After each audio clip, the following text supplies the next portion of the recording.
Dhanbad Lok Sabha seat से कांग्रेस प्रत्याशी अनुपमा सिंह के पक्ष में जनसंपर्क अभियान के तहत आज बेरमो विधायक अनूप सिंह राजपूत विचार मंच के केंद्रीय अध्यक्ष अरुण सिंह के आवास पहुंचे। इस दौरान उन्होंने कांग्रेस प्रत्याशी के पक्ष में लोगों से समर्थन मांगा। आइए धनबाद से देखते हैं अजीत की ब्यूरो रिपोर्ट।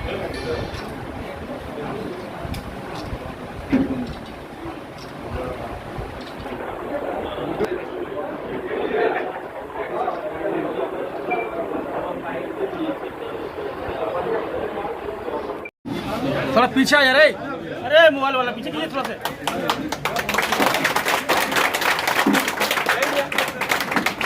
मोबाइल पीछे कीजिए।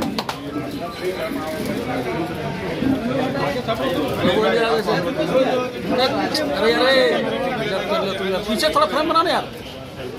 वाट लगा दिया पूरा।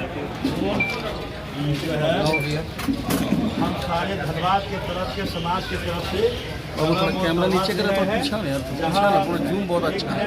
क्या कैमरा बदनामी कर रहा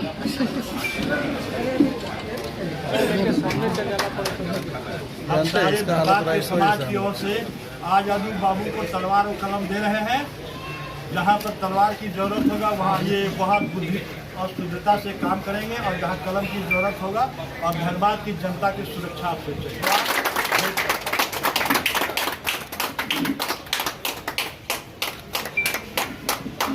चाचा बस यही बोलूँगा कि महाराणा प्रताप आपको मैं दे रहा हूँ जो आप धरोहर के रूप में रखेंगे और हमारे बच्चे को, समाज के बच्चे को प्रयास करके। मैं चाचा बस यही बोलूँगा, जिस तरह से महाराणा प्रताप सिंह जी ने तलवार भी उठाया था और एक मुसलमान को सेनापति भी बनाया था और आदिवासी के घर में रह के पले बड़े भी थे, उसी तरह पूरे धनबाद को लेकर चलूँगा, ये वादा करूँगा। कई लोगों से आपने मुलाकात की है, किस तरह की रणनीति बनी है? मैं राजपूत विचार मंच के अध्यक्ष के पास नहीं आया था, मैं धनबाद के अभिभावक के पास आया था, अपने गार्जियन के पास आया था। मेरे पिता ने जाति धर्म के नाम पर राजनीति करना नहीं सिखाया है और हमारे अभिभावक हैं। और यहाँ पे आपको राजपूत विचार मंच के अध्यक्ष के नाते में आते तो राजपूत दिखते। यहाँ पे हरिजन भी दिख रहे हैं, दास टोला के भी लोग दिख रहे हैं, बाद बाकी लोग बुद्धिजीवी लोग भी दिख रहे हैं। अरुण सिंह जी का भूमियार भी दिख रहे हैं, उपेंद्र अरुण चा का पहचान राजपूत विचार मंच हो सकता है, लेकिन इनका कर्म जो है वो पूरे धनबाद के लोगों के लिए जन संपर्क के लिए आया था। और चाचा से मैंने यही निवेदन किया कि हमें पहचानना होगा, क्योंकि आज यही भारतीय जनता पार्टी के लोग हिंदू और मुस्लिम को लड़ा रहे हैं, और जब वो हिंदू इनके के लिए लड़ने का काम कर रहा है तो उसे बाहरी बोलकर यहाँ से भगाने की बात कर रहे हैं। और जब वो 1932 वाला इनके लहकाने पे बाहरियों को भगाने की बात कर रहा है तो वही 1932 वालों को कुर्मी और आदिवासी से लड़ा रहे हैं एसटी का दर्जा प्राप्त करने के लिए। तो जाति पर भारतीय जनता पार्टी के लोग काम करते होंगे या नहीं करते होंगे ये मैं नहीं कर सकता हूँ, लेकिन बाबूलाल मरांडी इसी दिशा में जा रहे हैं कि झारखंड को जाति धर्म के आधार पर लड़ाकर, बाहरी भीतरी के आधार पर लड़ाकर, जो 2001 में उन्होंने झारखंड का माहौल ख़राब करने का जो कोशिश किया था उसे वो साधने में लगे हुए हैं। क्यों? क्योंकि 29 सीट 30 रिजर्व सीट में 29 सीट हमारे नेता आदरणीय हेमंत सोरेन जी के पास है, और बाबूलाल मरांडी जी बखूबी जानते हैं कि उस सीट के नहीं आने से वो या उनकी पार्टी सरकार में नहीं आएगी। तो अब लोगों को वो टारगेट कर रहे हैं, और जो लोगों ने बरसों से बीजेपी को समर्थन दिया है अब उन लोगों को भी भगाने की बात कर रहे हैं। दुर्भाग्य ये है कि बाबूलाल मरांडी जी ये करते तो करते, लेकिन जो प्रत्याशी अपने रूप में अपनी छवि को दिखा रहे हैं, यहाँ के सांसद को, यहाँ के विधायक को चोर कह रहे हैं, पैसा लेने वाला रंगबाज कह रहे हैं, ये दुर्भाग्य है। और उन्हीं के मंच पर उन्हीं के लोगों को बाहरी कह रहे हैं। जिस भारतीय जनता पार्टी ने बरसों से ना जाने कितने लोकसभा चुनाव यहाँ पे जीते हैं, उनके नेताओं को, उनके पूर्वजों को आज बाहरी बोलकर भगाने की बात कही जा रही है, लोगों को लड़ाने की बात कही जा रही है। और अगर कोई उनके पक्ष में नहीं उतर रहा है तो उनको फ़ोन करके धमकाने की भी बात कही जा रही है। और धमकाया भी जा रहा है, वीडियो के माध्यम से हो या फ़ोन के माध्यम से हो, ये पूरा धनबाद जानता है। और इसी क्रम में हम लोग सब एकजुट होकर, कोई बाहरियों के लिए नहीं, कोई भीतरियों के लिए नहीं, कोई आदिवासी बैकवर्ड फॉरवर्ड के लिए नहीं, इस झारखंड की सौम्यता, इस झारखंड का शौर्य, इस झारखंड की शांति बने रहे, इसीलिए हम लोग एक साथ होकर धनबाद लोकसभा में महागठबंधन की प्रत्याशी श्रीमती अनुपमा सिंह को जिताने की बात कर रहे हैं।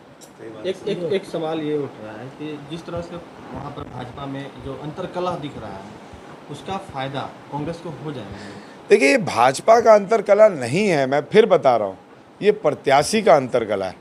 प्रत्याशी एक घिन भावना से ग्रसित है और उस भावना को बदला नहीं जा सकता है, क्योंकि भावना हमारे जीवन में बचपन से लेकर मृत्यु तक वही रहती है जो हम अपने घर में ग्रहण करते हैं या जो हमें सिखाया जाता है।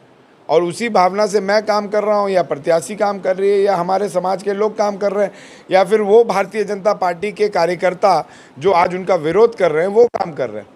ये हमारी भावना, ये हमारी संस्कृति, ये हमारा संस्कार है कि हम उस भावना को छोड़ रहे नहीं है। लेकिन भाजपा प्रत्याशी का विरोध इसलिए हो रहा है क्योंकि भाजपा प्रत्याशी अपने जीत कर आगे ना अभिभावकों को देख रहे हैं, ना समर्थकों को देख रहे हैं, ना बुजुर्गों को देख रहे हैं और ना भारतीय जनता पार्टी के कर्मठ कार्यकर्ताओं को देख रहे हैं। ये उनकी संस्कार है, उनका नीति है। मैं अपने संस्कार पर बात करूंगा, मैं अपना काम कर रहा हूँ। एक बात बताइए, चूँकि सर, मैं तो समझता हूँ कि हर व्यक्ति को धर्मपति बनना चाहिए और महिलाओं का इज्जत करना चाहिए। जो महिलाओं का इज्जत नहीं किया उसे समाज में इज्जत नहीं मिलती। आज अपर्णा सेन गुप्ता ने थोड़ी देर पहले प्रेस कॉन्फ्रेंस की थी। उन्होंने महिलाओं के लिए किए गए पीएम के कार्यों की गिनती, उपलब्धियों को गिनाया है और बताया है कि महिलाओं के लिए भाजपा के अलावा कोई और नहीं सोच सकता। मैं अपर्णा चाची का बहुत सम्मान करता हूँ और विधानसभा में जब वो आती हैं तो मैं उनका पैर छू के प्रणाम करता हूँ। लेकिन मैं उनसे बस इतना पूछना चाहूँगा कि जिस तरीके से भाजपा प्रत्याशी ने कुछ दिन पहले चिताई धाम मंदिर के सामने एक बूढ़ी महिला को वैश्या बोल के संबोधित किया, उसको बचाने के लिए पीएम मोदी आएंगे। जिस तरीके से भाजपा प्रत्याशी के ऊपर महिला उत्पीड़न का केस लगा, उसको रोकने के लिए पीएम मोदी जी आएंगे। ये प्रत्याशी का चयन है, ये प्रधानमंत्री का चयन नहीं है। हम पहले अपना घर देखेंगे, घर में शांतिपूर्ण वातावरण बना रहेगा तभी तो हम हिंदुस्तान के लिए काम कर सकेंगे। तो मेरा ये कहना है कि प्रत्याशी हमारे बीच में रहने वाला है, प्रधानमंत्री जी हमारे बीच में नहीं रहने वाले। और प्रधानमंत्री जी भी अगर हमारे बीच में रहते तो 10 साल का हिसाब दे देते कि कोल इंडिया के अलावा, बोकारो स्टील प्लांट के अलावा, डीवीसी के अलावा, फर्टिलाइज़र फैक्ट्री के अलावा, आपको एसीसी प्लांट के अलावा, सीटीपीएस बीटीपीएस के अलावा, बीआरएल के अलावा, भेल के अलावा, एचईसीएल के अलावा, मैथन डीवीसी के अलावा कुछ और उद्योग लगा है क्या यहाँ पे? अगर इनके अलावा कुछ और उद्योग लगता तो भारतीय जनता पार्टी के नाम पर आप वोट मांग लेते। हम तो उद्योगों की बात करेंगे, हम रोजगार की बात करेंगे। फीमेल वीआरएस स्कीम में नौकरी मिलने लगा क्या सबको? हमारे सरकार के समय में मिला। मेडिकल अनफिट का नौकरी हमारे सरकार के समय में मिलता रहा। आज 7 साल से बंद है, जिसकी संख्या 4.5 लाख से ऊपर होनी चाहिए थी कोल इंडिया एम्प्लॉय की, वो संख्या आज घटकर 1,75,000 हो गया। और कोल प्रोटेक्टिव मिनरल एक्ट से कोयला को निकाल दिया गया और वो मिनरल एक्ट को प्राइवेट कंपनी को बेचने के लिए इजाज़त दे दी गई। आज सवाल ये है, और मैं दावे के साथ बोलता हूँ कि 5 साल के बाद जो हमारे 30-40 लाख कर्मी हैं कोल इंडिया के, उनको पेंशन तक नहीं मिलेगा। ये मैं दावे के साथ आपको बोल सकता हूँ। एक सवाल और है, आप लगातार चूँकि धनबाद में लोगों से मिल भी रहे हैं, लोगों की समस्याओं से भी रूबरू हो रहे हैं, क्या लग रहा है कितना विकास होने चाहिए थे जो नहीं हुआ? देखिए, मैं फिर बोल रहा हूँ ना, कांग्रेस पार्टी प्रत्याशियों के दम पर चुनाव लड़ती है, प्रत्याशी के चेहरे पे चुनाव लड़ती है। अगर हमारे प्रत्याशी की छवि अच्छी होगी, अगर उसमें राजेंद्र प्रसाद सिंह जी का संस्कार होगा, तो निश्चित तौर पर उस प्रत्याशी को जीतने से कोई नहीं रख सकता। और ये बात तो सुनी सुनाई है, राजनाथ सिंह जी भी आ रहे थे, प्रोग्राम कैंसिल हो गया ना। तो जोगी जी के पास नहीं पता है कि जो वो बुलडोज़र बाबा की बात करते हैं और वो प्रचार करने के लिए एक महिला उत्पीड़न वाले व्यक्ति जिस पे केस हुआ उसके के लिए आ रहे हैं। जोगी जी को नहीं पता है कि हत्यारा के ऊपर हत्यारा का जिस पे केस हुआ उसके ऊपर प्रचार करने आ रहे हैं। जोगी जी को नहीं पता है कि सैकड़ों ज़मीन जिसने लूट ली उसके लिए प्रचार करने आ रहे हैं। जोगी जी को ये पता नहीं है कि जिसके ऊपर सरकारी कर्मचारियों के साथ मारपीट करने का आरोप लगा उसके के लिए आ रहे हैं। जोगी जी को ये पता नहीं है कि उसने ना जाने कितने लोगों को प्रताड़ित करने का काम किया, कितने लोगों को अभद्र भाषा बोलकर संबोधित करने का काम किया, उसके के लिए आ रहे हैं। और जोगी जी को ये पता नहीं है कि उनके 3 बार के सांसद आदरणीय PN सिंह जी को, 2 बार के विधायक राज सिन्हा जी को वो कोयला चोर बोल के संबोधित कर रहे हैं। तो अगर जोगी जी आते हैं तो निश्चित तौर पर ये तो साबित हो जाएगा कि जो ढुल्लू मातो बोल रहे हैं राज सिन्हा जी और PN सिंह जी के लिए वो सही है। यही आप बोलना चाह रहे हैं ना। गति को रोक दिया गया, ऐसा नहीं है कि विकास नहीं हुआ। अब तक विकास बहुत हुआ है। हम पुराने धनबाद को देखें और अभी के धनबाद को देखें, आपको बरवड्डा रोड से कनेक्टिविटी आप विनोद बिहारी मातो चौक तक चले जाइए, या फिर आप धैया रोड से कनेक्टिविटी आप स्टील गेट तक आ जाइए, या फिर बलियापुर रोड को ले लीजिए, या फिर झरिया रोड को ले लीजिए। विकास हुआ है, विकास में कोई दिक्कत नहीं है। लेकिन विकास ही एक मुद्दा होना चाहिए कि रोज़गार भी एक मुद्दा होना चाहिए। विकास ही एक मुद्दा होना चाहिए कि जो आपका कोल इंडिया है, स्टील अथॉरिटी है, उसको जीवित रखते हुए यहाँ के लोगों को जीवित रखना भी एक मुद्दा होना चाहिए। क्या विकास ही एक मुद्दा होना चाहिए कि ये जो सरकारी निजीकरण है, सरकारी जो हमारा संसाधन है उसको निजीकरण की ओर ना ढकेले, ये भी मुद्दा होना चाहिए। विकास ही एक मुद्दा होना चाहिए कि हमारे को जाति और धर्म के नाम पर लड़ाने का भी मुद्दा होना चाहिए। तो मैं समझता हूँ ये सब मुद्दे हैं। और सबसे बड़ा मुद्दा प्रत्याशी का मुद्दा। प्रत्याशी कौन है, कैसा है, क्यों है, इसको जानना ज़रूरी है। क्योंकि जिस तरीके से ये आगे आकर बोल रहे हैं, मुझे तो डर है कि आज जिस तरीके से सुनील सिंह जी का टिकट काटा गया, जिस तरीके से PN सिंह जी का टिकट काटा गया, आगे जाके राज सिन्हा जी का ना कटे, आगे जाके रागनी भाभी का ना कटे, आगे जाके वीरेंची भैया का ना कटे, आगे जाके वो तमाम लोग जो कहीं ना कहीं किसी ना कम्युनिटी से रिप्रेजेंट करते हैं और आज उनको बाहरी बोला जा रहा है, उनकी टिकट काट के हम 2001 में जो बाबूलाल मरांडी ने रणनीति लाए थे, उस रणनीति की ओर तो नहीं बढ़ रहे हैं। ये भी देखना होगा। एक सवाल